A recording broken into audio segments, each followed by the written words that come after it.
নমস্কার বন্ধুরা, অনুর হেসেলে আপনাদের সকলকে স্বাগত। ঝাল ভালোবাসেন তো? আর যদি সেই ঝালের সাথে থাকে টক মশলাদার অসাধারণ স্বাদ, তাহলে তো কথাই নেই। আজ আমি আপনাদের বানিয়ে দেখাবো এমন একটা রেসিপি যা ভাত, রুটি, পরোটা সব কিছুর সঙ্গেই একেবারে জমে যাবে। হ্যাঁ, আজ আমি বানাবো ঘরোয়া পদ্ধতিতে লঙ্কার আচার। খুব কম উপকরণে খুব সহজভাবে আর এমন স্বাদ যে একবার বানালে বারবার খেতে ইচ্ছে করবে। তাই দেরি না করে চলুন দেখে নেওয়া যাক কিভাবে খুব সহজেই বাড়িতে বানিয়ে ফেলবেন এই সুস্বাদু লঙ্কার আচার। ভিডিওটা ভালো লাগলে লাইক, কমেন্ট আর সাবস্ক্রাইব করতে ভুলবেন না। চলুন শুরু করা যাক আমার আজকের রেসিপিটি।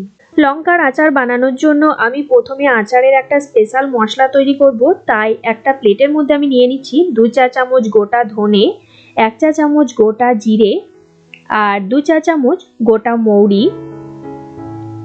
4 চা চামচ নিয়ে নিচ্ছি সর্ষে দানা, হাফ চা চামচ মেথি। মেথি কিন্তু বেশি দিলে আচারটা তেতো হয়ে যাবে, তাই মেথিটা খুব সামান্য পরিমাণ দিতে হবে।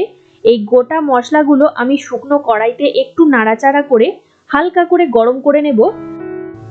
খুব বেশিক্ষণ সময় ধরে ভাজবো না, জাস্ট হালকা গরম হওয়া পর্যন্ত ভাজবো। আপনারা চাইলে কড়া রোদে গরম করে নিয়ে যখন একটু মচমচে হয়ে যাবে মশলাগুলো, তখন মশলাটা হালকা ঠান্ডা করে গুঁড়ো করে নিতে পারেন। দেখুন মশলাটা হালকা গরম করে নিয়েছি, আর আমি হাত দিয়ে দেখেই বুঝতে পারছি যে হালকা গরম হয়ে গেছে। এখন একটা প্লেটের মধ্যে ঢেলে আমি মশলাটা হালকা ঠান্ডা করে নেব, তারপর মশলাটা গুঁড়ো করব। মশলা ঠান্ডা হয়ে গেছে, এটা নিয়ে নেব মিক্সির জারের মধ্যে, তারপর ভালো করে গুঁড়ো করে নেব। তবে একদম মিহি গুঁড়ো করব না, একটু গোটা গোটা রাখবো, তাহলে আচারটা খাবার সময় যখন মশলাটা মুখে পড়বে তখন আচারটা বেশি ভালো লাগবে খেতে। দেখুন মশলাটা আমি কিন্তু একদম মিহি গুঁড়ো করিনি, একটু গোটা গোটা রেখেছি। এইভাবে কিন্তু মশলাটা তৈরি করতে হবে। মশলাটা সাইডে রেখে দিলাম। এখানে আচারটা করবার জন্য নিয়েছি 250 গ্রাম কাঁচা লঙ্কা। এই লঙ্কাগুলোর একটু কম ঝাল, এই রকম লম্বা টাইপের লঙ্কা নিলে ঝালটা একটু কম হয় আর আচারটাও বেশ ভালো লাগে খেতে। আমি লঙ্কাগুলো ভালোভাবে জল দিয়ে ধুয়ে পরিষ্কার করে নিয়েছি, তারপর গায়ের যে জলটা ছিল সেটা একদম শুকনো করে নিয়েছি। এইভাবে শুকনো করে তারপর আচার বানালে কিন্তু আচারটা বেশ অনেক দিন পর্যন্ত স্টোর করে রাখতে পারবেন। আর জল সমেত যদি রাখেন তাহলে কিন্তু আচার খুব তাড়াতাড়ি নষ্ট হয়ে যাবে। লঙ্কার বোটাগুলো ছাড়িয়ে নিলাম। এবার লঙ্কাগুলোকে আমি ছোট ছোট করে কেটে নেব।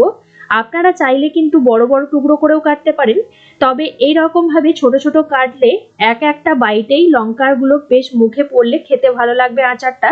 তাই আমি ছোট ছোট টুকরো করে কেটে নিচ্ছি। আপনারা চাইলে একটা লঙ্কাকে 2 টুকরো কিংবা 3 টুকরো করেও কেটে নিতে পারেন। সব লঙ্কাগুলো ঠিক একইভাবে আমি ছোট টুকরো করে কেটে নেব। সব লঙ্কাগুলো ছোট টুকরো করে কেটে নেওয়া হয়ে গেছে। এবার লঙ্কাগুলো আমি যেটা করব, একটা বাটির মধ্যে আমি নিয়ে নেব। এই লঙ্কাগুলো একটা বড় বাটির মধ্যে নিয়ে নিচ্ছি। তারপর হাতে করে এইভাবে একটু করে নাড়াচাড়া করে নেব। দেখবেন তাহলে লঙ্কার যে বীজগুলো আছে সেগুলো কিন্তু খুব সহজে বেরিয়ে যাবে। এইভাবে বীজগুলো বের করে নিলে কিন্তু ঝালটা অনেকটাই কম হয়ে যায়। তারপর আবারও একটা থালার মধ্যে আমি লঙ্কাগুলো ঢেলে নিচ্ছি। বাটির নিচে দেখুন লঙ্কার বীজগুলো বেশ অনেকটাই জমা হয়ে গেছে। এই বীজগুলো আমি ফেলে দেব, এগুলো আচারে ব্যবহার করব না। এখানে আমি নিয়েছি 4টা পাতি লেবু। লেবুটাকে আমি 2 ভাগ করে কেটে রেখেছি। এই লেবুর রসটা আমি আচারে ব্যবহার করব। প্রথমে কেটে নেওয়া লঙ্কার মধ্যে দিয়ে দিচ্ছি স্বাদ মতো নুন। নুনটা একটু বেশি পরিমাণে দিতে হবে, তাহলে আচারটা কিন্তু খেতে বেশি ভালো লাগবে। আমি এখানে 5 চা চামচ নুন দিয়েছি, আপনারা নিজেদের স্বাদ বুঝে নুনটা দেবেন। এবার সব লেবুগুলো থেকে রস বের করে আমি দিয়ে দিচ্ছি। তারপর নুন আর লেবু দিয়ে এই লঙ্কাটাকে আমি 1 ঘন্টা ম্যারিনেট হতে রেখে দেব। এইভাবে নুন আর লেবু মেখে লঙ্কাটা রাখলে লঙ্কাটা একদম সফট হয়ে যাবে, তাতে আচারটা কিন্তু বেশ ভালো হবে। 1 ঘন্টা পরে আমি ফিরে আসছি। গ্যাসে একটা বড় হাতা বসিয়েছি, তার মধ্যে দেব মেজারমেন্ট কাপের 1 কাপ সর্ষের তেল। এই আচার কিন্তু সর্ষের তেল ছাড়া একেবারেই ভাবা যায় না। তেল ভালোভাবে গরম করে নেব, যতক্ষণ পর্যন্ত না তেল গরম হয়ে তেল থেকে হালকা ধোঁয়া বের হচ্ছে ততক্ষণ পর্যন্ত তেলটা ভালোভাবে গরম করব।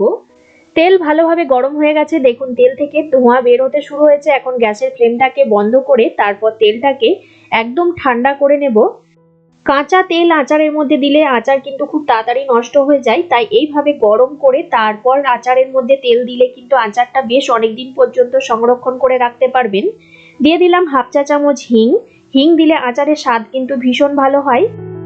দিয়ে দিলাম 1.5 চা চামচ কাশ্মীরি লঙ্কার গুঁড়ো, এতে রংটা ভীষণ সুন্দর হবে। আর দিলাম হাফ চা চামচ হলুদ গুঁড়ো। হিং, কাশ্মীরি লঙ্কার গুঁড়ো আর হলুদ গুঁড়ো তেলের মধ্যে ভালো করে মিশিয়ে নেব। এটা কিন্তু গরম অবস্থায় দিলে কিন্তু মশলাগুলো পুড়ে যাবে, তাই তেলটা ঠান্ডা করে তারপর মশলাগুলো দিতে হবে। দেখুন মশলাগুলো ভালো করে মিশিয়ে নিয়েছি। এদিকে আমার 1 ঘন্টা হয়ে গেছে লেবু আর নুন মাখিয়ে রাখা লঙ্কার মধ্যে। এখন এর মধ্যে দিয়ে দিলাম হাফ চা চামচ কালো জিরে। এই কালো জিরে দিলে কিন্তু আচারের স্বাদটা ভীষণ ভালো লাগে। দিয়ে দিলাম আগে থেকে তৈরি করে রাখা মশলাটা। এবার কালো জিরে আর মশলা ভালো করে মিশিয়ে নেব। আমি পুরো মশলাটা দিইনি, অর্ধেকটা দিলাম। অর্ধেকটা দিয়ে ভালো করে মিশিয়ে নিয়ে তারপর বাকি মশলাটা দিয়ে দেব। বাকি মশলাটা দিয়ে ভালো করে মিশিয়ে নিচ্ছি। লঙ্কার মধ্যে গুঁড়ো মশলাটা খুব ভালো করে মিশিয়ে নেওয়া হয়ে গেছে। এবার এর মধ্যে দিয়ে দেব তেলের যে মিশ্রণটা করে রাখলাম সেটা দিয়ে দিচ্ছি। তারপর তেলটা দিয়ে ভালো করে লঙ্কার মধ্যে মিশিয়ে নেব।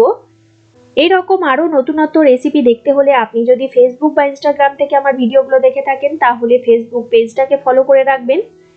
দেখুন তেল খুব ভালো করে লঙ্কার মধ্যে মিশিয়ে নিয়েছি। সবকিছু একসাথে মিশিয়ে নেওয়ার পর আচারটা দেখুন দেখতে কতটা সুন্দর হয়েছে। ঠিক যেরকম আমরা দোকানে আচার কিনে থাকি সেই রকম দেখতে হয়েছে।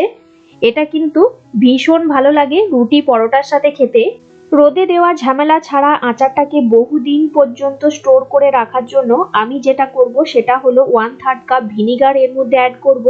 এতে আচারের স্বাদটাও একটু টকটক হবে আর অনেক দিন পর্যন্ত এই আচার সংরক্ষণ করে রাখতে পারবেন। দেখুন ভিনিগারটা বেশ ভালো করে মিশিয়ে নিয়েছি আর আচারের কালারটা দেখুন কতটা সুন্দর হয়েছে, দেখেই জিভে জল চলে আসবে, এতটা দেখতে সুন্দর হয়েছে। ভালো করে মিশিয়ে নিয়ে এটাকে আমি কাঁচের জারের মধ্যে ভরে রাখবো। আমি এখানে একটা কাঁচের জার নিয়ে নিয়েছি। এটাকে ভালোভাবে ধুয়ে পরিষ্কার করে তারপর জারটাকে একদম শুকনো করে রেখেছি। কাঁচের জারে আচার নষ্ট খুব কম হয়, তাই আপনারা যদি বাড়িতে বানান তাহলে চেষ্টা করবেন কাঁচের জারে আচার রাখার। চাইলে প্লাস্টিকের জারেও রাখা যেতে পারে, তবে কাঁচের জারে বহুদিন পর্যন্ত খারাপ হওয়ার ভয় থাকে না। জারের মধ্যে আচারটা ভরে নিয়েছি, এখন ঢাকা লাগিয়ে রাখবো। যখন আচার বের করবেন তখন শুকনো চামচ ব্যবহার করবেন, জল সমেত চামচ বা জল হাত দিয়ে আচারে হাত দেবেন না, তাহলে আচার তাড়াতাড়ি খারাপ হয়ে যাবে। দেখুন আচারটা দেখতে কতটা সুন্দর হয়েছে, ঠিক যেরকম আমরা দোকানে লেবুর আচার বা লঙ্কার আচার কিনে থাকি সেই রকমই কিন্তু দেখতে হয়েছে। এই আচারটা এখন আমি 2 দিন মজতে দেব, তারপর আচারটা খাবো। তৈরি হয়ে গেল আমার আজকের রেসিপি লঙ্কার আচার। আপনাদের কেমন লাগলো অবশ্যই কমেন্ট করে জানাবেন। রেসিপিটা ভালো লেগে থাকলে আপনারাও বাড়িতে বানিয়ে দেখতে পারেন। আশা রাখি আপনাদেরও ভীষণ ভালো লাগবে।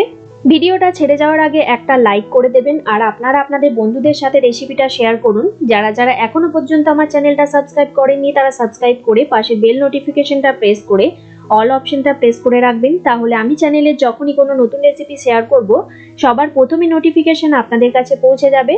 আজকের মতো এই পর্যন্ত, আবারও কোনো নতুন রেসিপি নিয়ে হাজির হব আপনাদের কাছে। আপনারা ভালো থাকবেন, সুস্থ থাকবেন। ধন্যবাদ।